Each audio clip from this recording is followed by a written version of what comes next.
नबूवत मिलने के बाद नबी अकरम सल्लल्लाहु अलैहि वसल्लम ने पहले 3 सालों तक छुप छुप कर इस्लाम की दावत दी। सिर्फ कुछ ही लोग ईमान लाए, जिनमें ज्यादातर मक्का के गरीब और कमजोर लोग थे।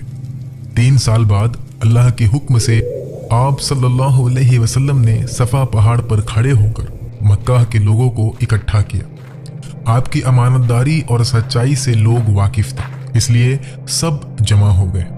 आपने उनसे पूछा, अगर मैं कहूं कि इस पहाड़ के पीछे एक दुश्मन की फौज छिपी हुई है,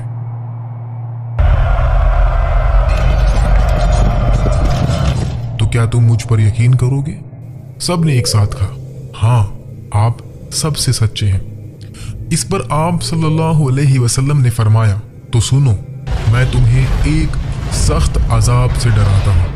अल्लाह के सिवा कोई दूसरा माबूद नहीं और मैं अल्लाह का भेजा हुआ रसूल हूँ। आप सल्लल्लाहु अलैहि वसल्लम की ये बात सुनकर लोग हैरान रह गए और कुछ को तो गुस्सा भी आया, जिनमें से एक आपका अपना चचा अबू लहब भी था। इसी वाक़ये के बाद इस्लाम का अकीदा मक्का में तेजी से फैलने लगा, जिसमें सबसे ज्यादा मुश्किल मरने के बाद दोबारा जिंदा होने का अकीदा था। काफिर तो इस बात का मजाक उड़ाया करते थे। एक दिन इस्लाम का एक बहुत बड़ा दुश्मन उबैद बिन खलफ आपके पास आया। उसके हाथ में एक सूखी और गली हुई हड्डी थी, जिसे उसने आपके सामने मसल कर मिट्टी बना दिया और कहा, ऐ मोहम्मद, क्या अल्लाह इन हड्डियों को दोबारा जिंदा कर सकता है? इसके जवाब में अल्लाह ने सूरह यासीन की आयतें नाजिल की, जिसमें साफ तौर पर बताया गया कि जिस अल्लाह ने तुम्हें पहली बार एक कतरे से पैदा किया, उसके लिए तुम्हें दोबारा जिंदा करना कोई मुश्किल काम नहीं। उबैद बिन खलफ की ये दुश्मनी यहीं खत्म नहीं हुई, बल्कि वो जंगे उहुद में आपको मारने के लिए आया और उहुद की जंग में रसूलुल्लाह सल्लल्लाहु अलैहि वसल्लम को ढूंढने लगा।